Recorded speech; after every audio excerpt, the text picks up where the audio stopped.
A conversation with Elon Musk is probably one of the most unpredictable and most testing experiences a journalist can have. At least that's how it proved for me. What you're about to hear was recorded in May 2025 at Bloomberg's Qatar Economic Forum. Elon Musk was at that time still working with the Trump administration, running DOGE, the Department for Government Efficiency. It was a few months on from his big pledge to cut $2 trillion from the US federal budget. So I wanted to ask him how that was going and about his companies, Tesla and Starlink among them. And here's what actually happened when we spoke.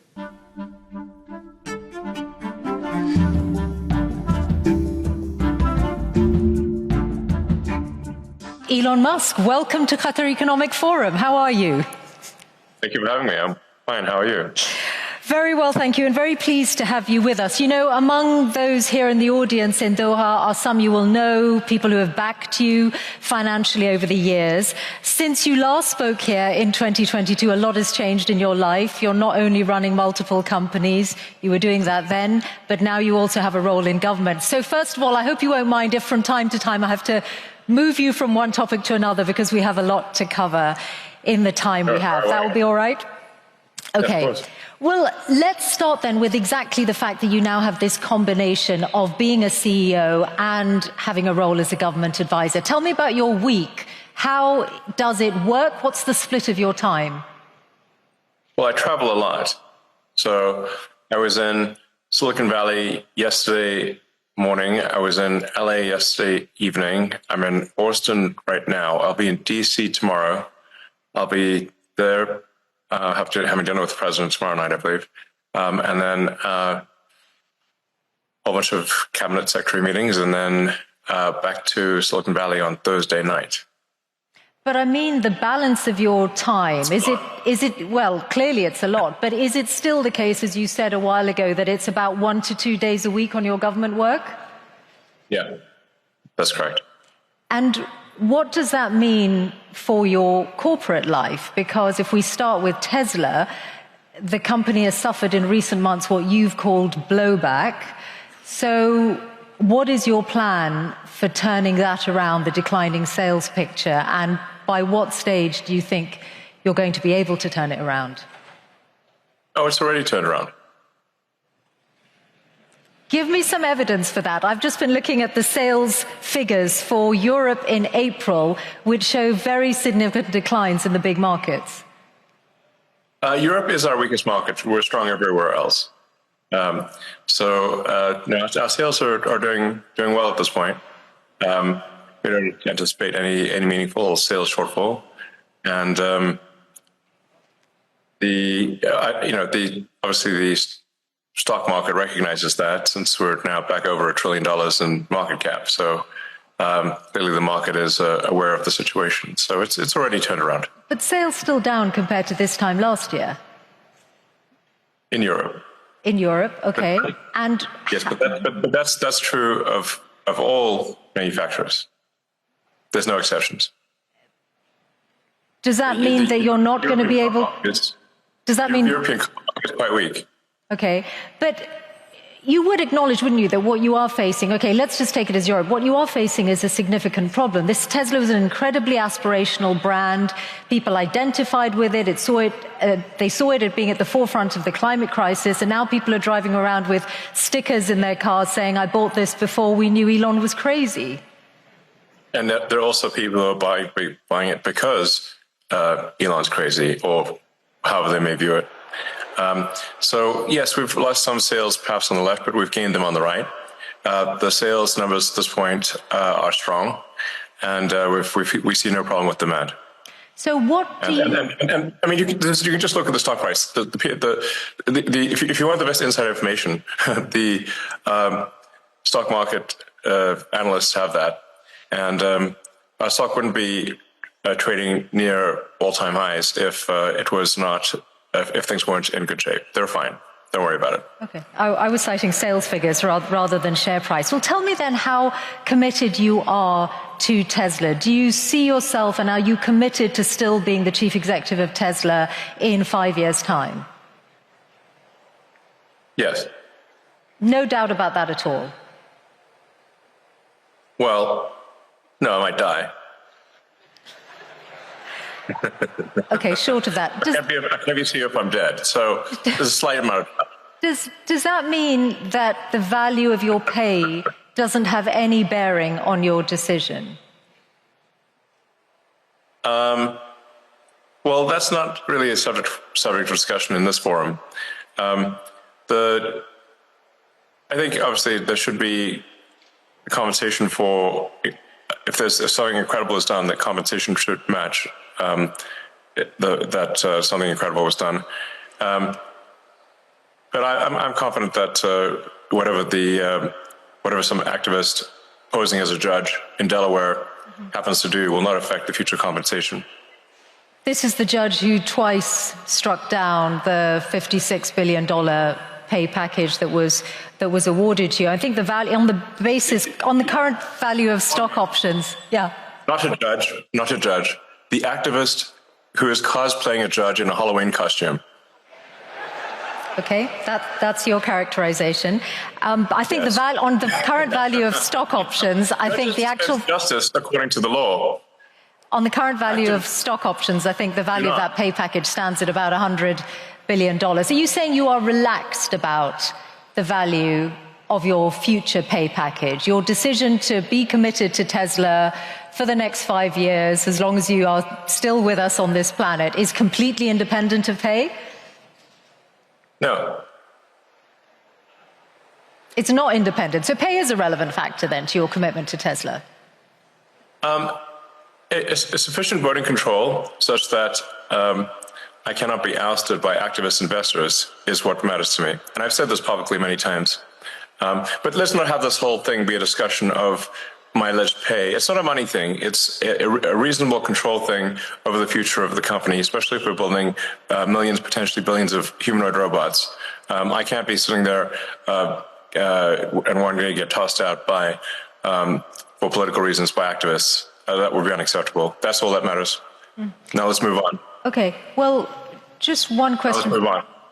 Well, one question before we move on to other companies, which is that I wonder if some of what has happened to Tesla in the last few months, did you take it personally? Yes. And did it make you regret or think twice about your political endeavors?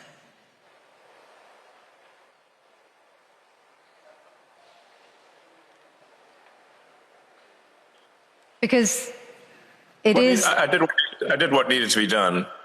The violent antibody reaction, and I'm not someone who's ever committed violence, and yet massive violence was committed against my companies. Massive violence was threatened against me. Who are these people? Why would they do that? How wrong can they be? They're on the wrong side of history. And that's an evil thing to do. To go and damage some poor innocent person's car, to threaten to kill me. What's wrong with these people? I've not harmed anyone. So something needs to be done about them. And a number of them are going to prison, and they deserve it. And more will. You're referring to the attacks on Tesla showrooms, but I think... Yeah. Firing bullets into showrooms and burning down cars is unacceptable. Yeah. Those people will go to prison, and the people that funded them and organized them will also go to prison. Don't worry. But wouldn't you? We're coming for you. Wouldn't you?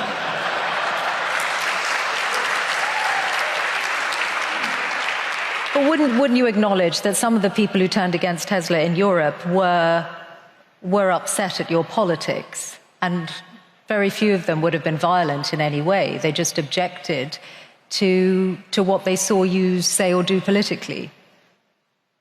Well, it's certainly fine to object to political things, but it's not fine to resort to violence and hanging someone in effigy and death threats. That's obviously not okay. That's absurd. That is in no way justifiable at all, in any way, shape, or form. And some of the legacy media nonetheless have sought to justify it, which is unconscionable. Shame on them. Let's talk about your other companies then and other business areas, SpaceX. I saw that you said in a speech at the West Point Military Academy recently that the future of warfare is AI and drones. And obviously defense is an increasingly booming sector with the state of the world at the moment. Do you see SpaceX moving into weaponized drones?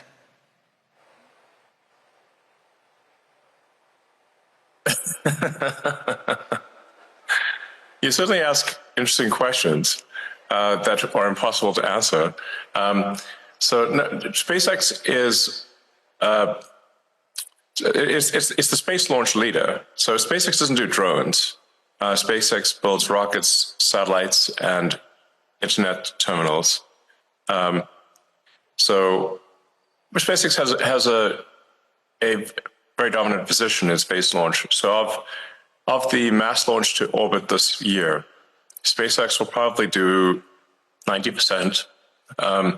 China will do the half of the remaining amount, so 5%, and the rest of the world, including the rest of the US, will do about 5%. So SpaceX will do about 10 times as much as the rest of the world combined, or 20 times as much as China, and China is doing actually a very impressive job. The reason for this is that we are putting into orbit the largest satellite constellation the world has ever seen by far.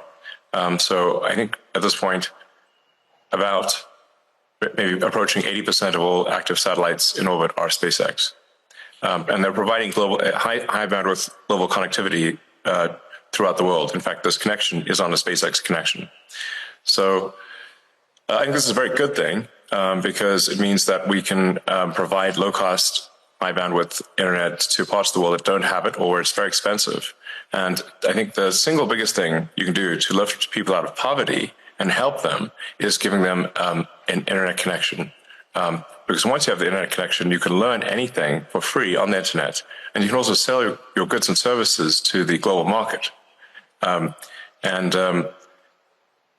you have knowledge by the internet and the ability to engage in commerce, that this is going to greatly improve quality of life for people throughout the world, and it has.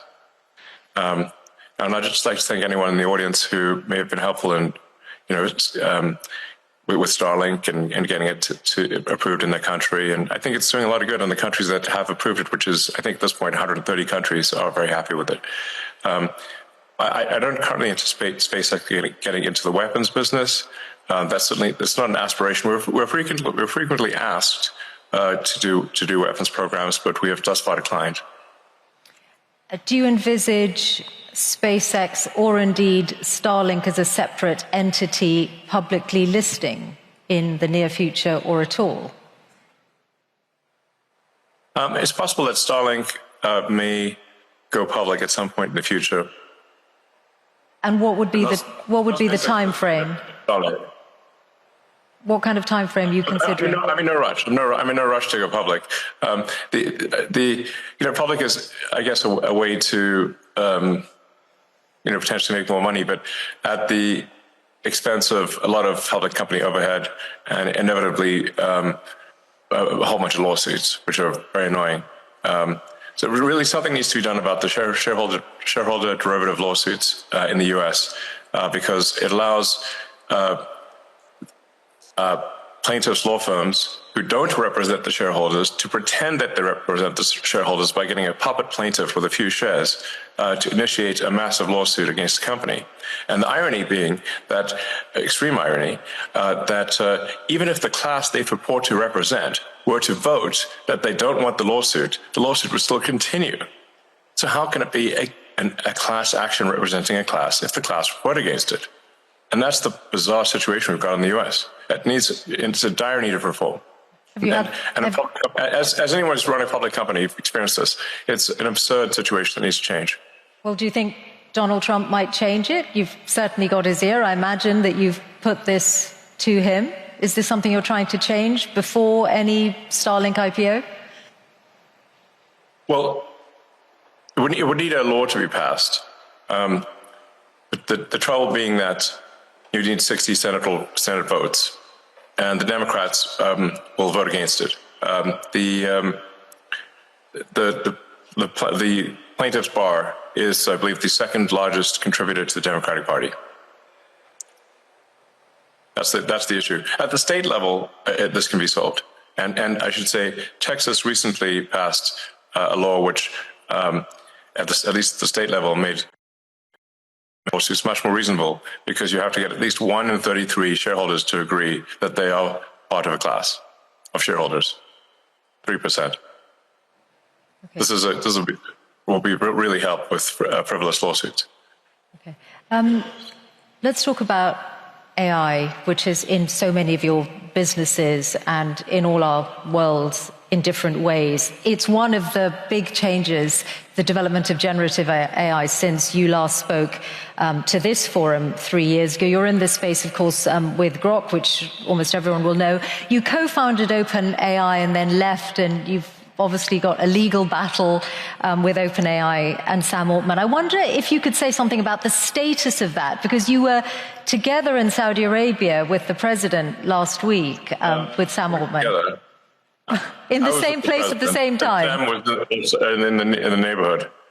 Okay, so does that mean you are pushing ahead with the lawsuit against OpenAI? Yes. So look, I came up with the name OpenAI as an open source and as a nonprofit, and I funded OpenAI for the first roughly $50 million, and it was intended to be a nonprofit open source company, and now they're trying to change that for their own financial benefit into a for-profit company that is closed source. So this would be like, let's say you funded a nonprofit to help preserve the Amazon rainforest, but instead of doing that, they became a lumber company, chopped down the forest, and sold the wood. You'd be like, wait a second, that's not what I funded. That's OpenAI. They've made some changes to their corporate structure, though, haven't they, since, in recognition of what you've said? And no, that's just what they told the media. Okay.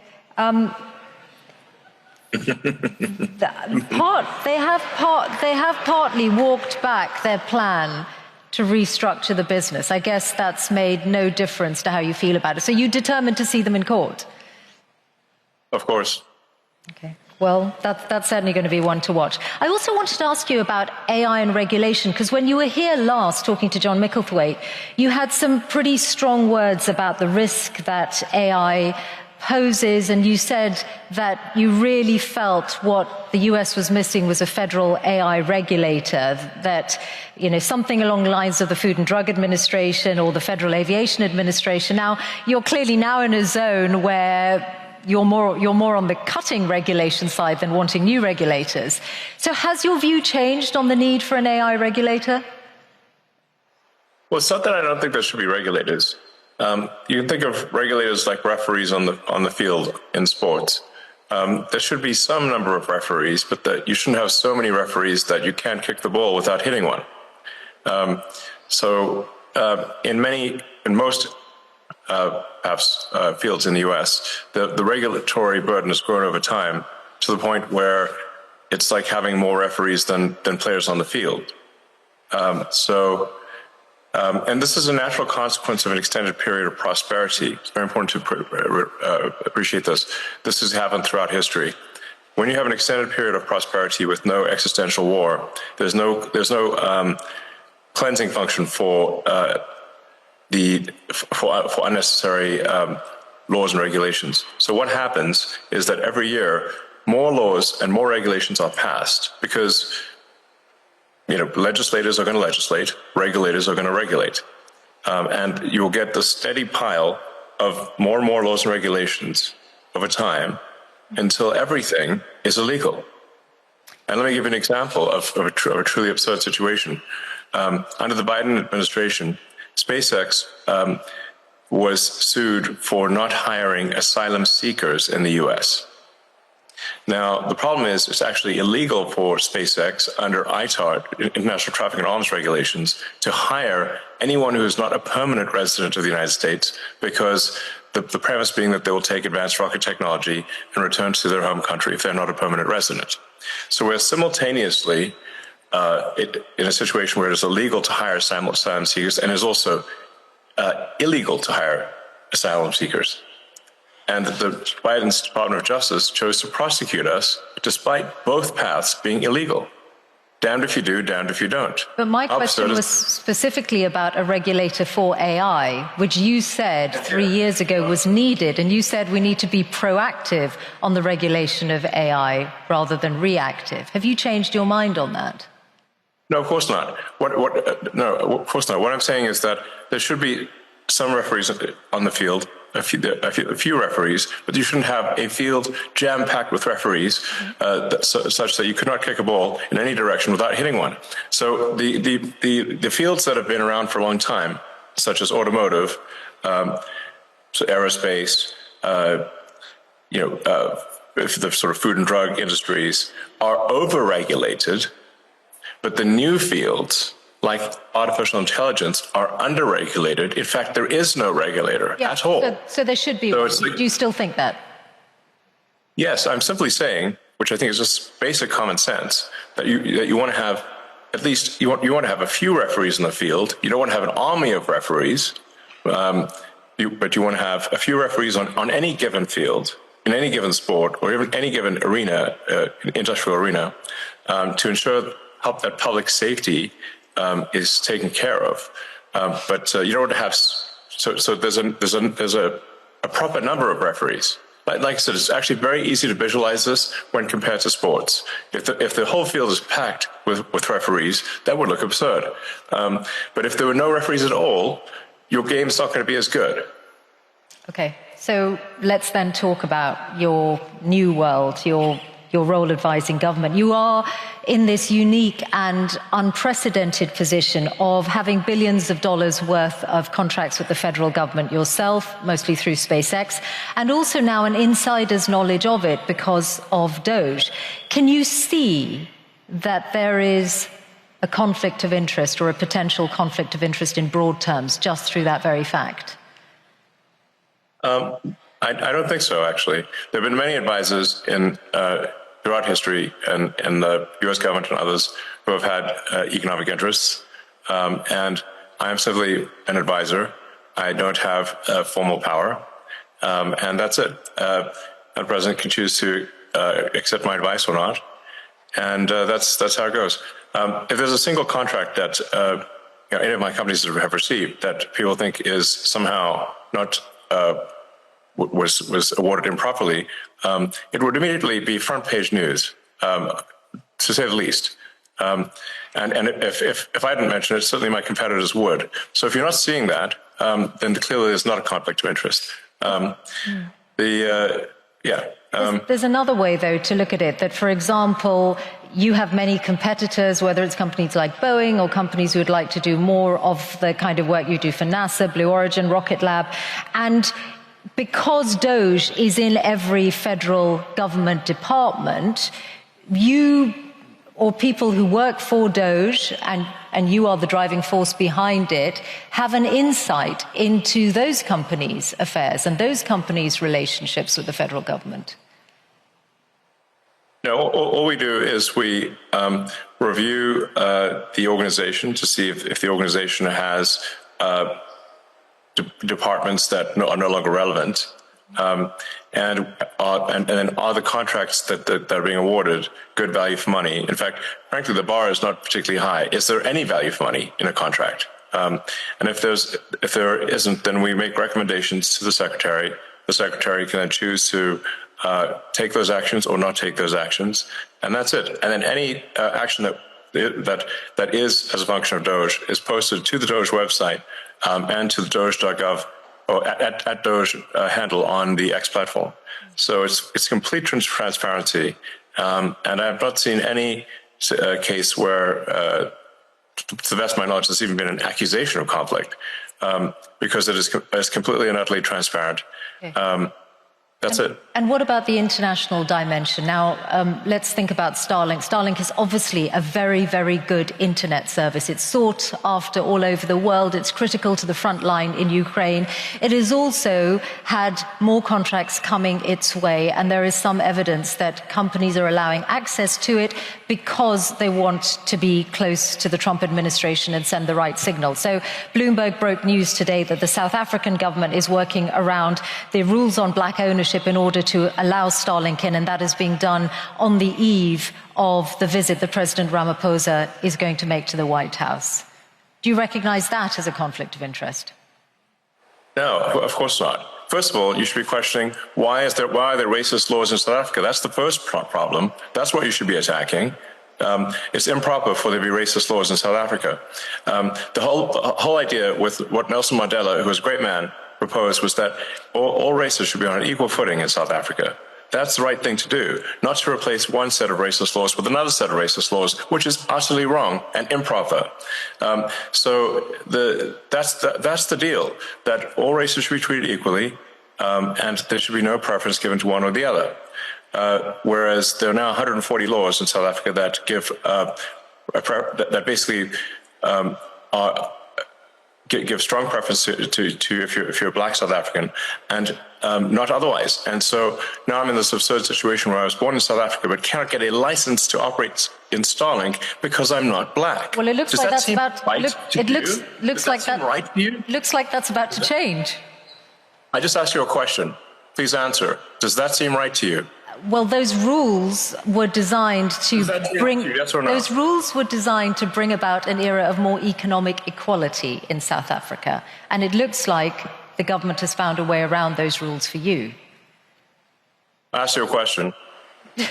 This is your interview. Everyone wants to hear from you. I asked you a question. Yes or no? Not Racist for me. laws, yes or no? Not for me to answer. I have got a question for you about your government work and the amount of savings.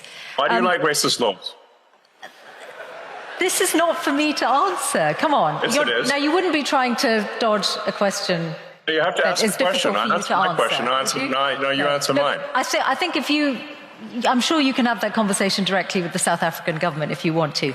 I want to ask you about the total. I can't believe it. That's not good. I want to ask you about the total amount. Why do you like racist laws? I want to ask you about the total amount that you're planning to save through DOGE's work. Before the election, you said it was going to be at least $2 trillion. The number currently on doge.gov is $170 billion. That's a big change. What happened to the $2 trillion? Well, do you expect it to happen immediately? Well, is it going to happen? Because DOGE is supposed to run till next July.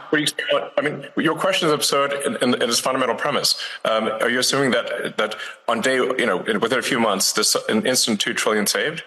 No, I'm not at all. I'm just asking, is that still your aim then? Is it still your aim to get to $2 trillion? Have we not made good progress given the amount of time? That's exactly what I'm asking. So is it still your aim to go from 170 billion to 2 trillion? The ability of DOGE to operate is a function of whether the government, and this includes the Congress, is willing to take our advice. We're not the dictators of the government, we are the advisors. And so we can advise, and the progress we've made thus far, I think, is incredible. The DOGE team has done incredible work. But the magnitude of the savings is proportionate to the support we get from Congress and from the executive branch of the government in general. So we're not the dictators, we are the advisors. But thus far, for advisors, the DOGE team, to their credit, has made incredible progress. You've talked about $4 billion a day being saved, but that won't get, which is, and I think everyone can agree that combating waste and inefficiency in government is a very good thing. But if you add that up, it's not going to get to 2 trillion over the lifetime of DOGE. I'm sorry. The 4 billion a day, if DOGE is going to run till next July, is not going to get you to $2 trillion. But you still say it's your aim, so we'll take that as read. there's what DOGE. I mean, I feel you're somewhat trapped in the NPC dialogue tree of a traditional journalist. So it's difficult when I'm conversing with someone who's trapped in the dialogue tree of a conventional journalist, because it's like talking to a computer. DOGE is an advisory group. We are doing the best we can as an advisory group. The progress made thus far as an advisory group is excellent. I don't think any advisory group has done better in the history of advisory groups of the government. We do not make the laws, nor do we control the judiciary, nor do we control the executive branch. We are simply advisors. In that context, we are doing very well. Beyond that, we cannot we cannot take action beyond that, because we are not some sort of imperial dictator of the government. Mm-hmm. There are three branches of government that are to some degree opposed to that level of cost savings. But nonetheless, let's not criticize whether there's 4 trillion, and instead look at the fact that 160 billion has been saved, and more will be saved too. And as I said, I think everyone can agree that cutting waste and indeed fraud in any government and being responsible with taxpayers' money is a very good thing. So yes. I can see that you're proud of that work. I do want to ask you about US aid and the comments that Bill Gates made the other day, and I know that you called him... Yeah, he's a huge liar. I know, you've said that already. I wondered... also, and I'm just... Who does Bill Gates think he is to make comments about the welfare of children, given that he frequented Jeffrey Epstein? Okay, well... He said he regrets those, and he spent a lot of his own money on philanthropy around the world over the years. My question to you is: have you looked at the data to check if he might be right that the cuts to USAID might cost millions of lives? Yes. I'd like him to show us any evidence whatsoever that is true. It's false. What we found with USAID cuts, and by the way, they haven't all been cut. The parts of USAID that we found to be even slightly useful were transferred to the State Department. So they've not been deleted; they've simply been transferred to the State Department. But many times over with USAID and other organizations, when they said, "Oh well, this is going to help, children," or it's going to help some disease eradication or something like that. And then when we ask for any evidence whatsoever, I say, well, please connect us with this group of children so we can talk to them and understand more about their issue. We get nothing. They don't even try to come up with a show orphan, meaning like it's sort of like, well, can we at least see a few kids? Like, where are they? If they're in trouble, we'd like to talk to them and talk to their caregivers. Okay, well, and then we get nothing as a response, because it's what we find is an enormous amount of fraud and graft. Okay, let me put this example to you. Very little of it actually gets to the kids, if anything at all. Okay, let me put this example to you, because you grew up in South Africa, so you'll know the impact of HIV/AIDS well. And this is why I asked about the data. The US led on international efforts to combat HIV/AIDS treatment, prevention, and there's an initiative called PEPFAR, which is credited with saving 26 million lives in the last 20 years. It was part of the foreign aid freeze. Then there was a limited waiver. Its services are disrupted. And UN aid says if permanently discontinued, there will be another 4 million AIDS-related deaths by 2029. So if you look at that example, which is backed up by data, in 2023, 630,000 people died of AIDS-related illnesses, then perhaps Bill Gates's figures are not wrong. Millions of lives could be lost. First of all, the program, the AIDS medication program is continuing. So your fundamental premise is wrong. It is continuing. Now, do you have another example? Not in its entirety. Not in its entirety. There's a limited waiver, and UNAIDS have said that not all of the services that were previously funded by USAID are continuing. So that's why I put that example to you. Okay, well, which ones aren't being funded? I'll fix it right now. Okay, well, actually, they're all on the UNAIDS website, so you'll be able to see them. But mostly they are to do with prevention. And for example, the rollout of a drug called lenacapavir, which was hailed as one of the biggest breakthroughs against AIDS for many years, which came out last year. So if you are, perhaps, I'm sure UNAIDS would be delighted if you're able to look at that again. Yes, but well, if in fact this is true, which I doubt it is, then we'll fix it. Okay, fine. So finally, your political influence. I wondered whether you have decided yet how much you're going to spend on the upcoming midterms. Is it you spent a lot more money on the last US election than you envisaged when you were speaking here 3 years ago? Are you going to continue to spend at that kind of level on future elections? I think in terms of political spending, I'm going to do a lot less in the future. And why is that? I think I've done enough.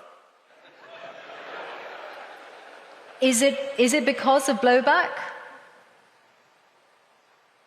Well, if I see a reason to do political spending in the future, I will do it. I do not currently see a reason. Okay. What about political influence beyond the US? How often do you speak to President Putin? I don't speak to President Putin. You've never spoken to President Putin? I was on a video call with him once about 5 years ago. Okay. That's the only. Why would you think I speak to President Putin? Oh, you must. I get it. Because you I've believe heard the you legacy. speak. Actually, I've heard you speak about it. For example, in your West Point speech, you said, "Oh, I challenged President Putin to was it an arm wrestle?" And I know the Wall Street Journal has reported your reported conversations. Oh, yes. If you're saying they haven't happened other than once, I'll take that as read. Is there a worse publication on the face of the earth than the Wall Street Journal? I wouldn't use that to line up my cage for parrot droppings. That newspaper is the worst newspaper in the world. If there's one newspaper that should be pro-capitalist, it's the one with Wall Street in the name. But it isn't. So I have the very lowest opinion of the Wall Street Journal. Absolute nonsense. And you clearly believe the tripe that you've read in those papers. I read very widely, and I'm putting these questions to you so that you have an opportunity to respond to them, which you are, and for which we're all grateful to hear your responses. Yes. Okay, we are out of time. So you mentioned me challenging. I did so on the X platform. I challenged Vladimir Putin to single combat.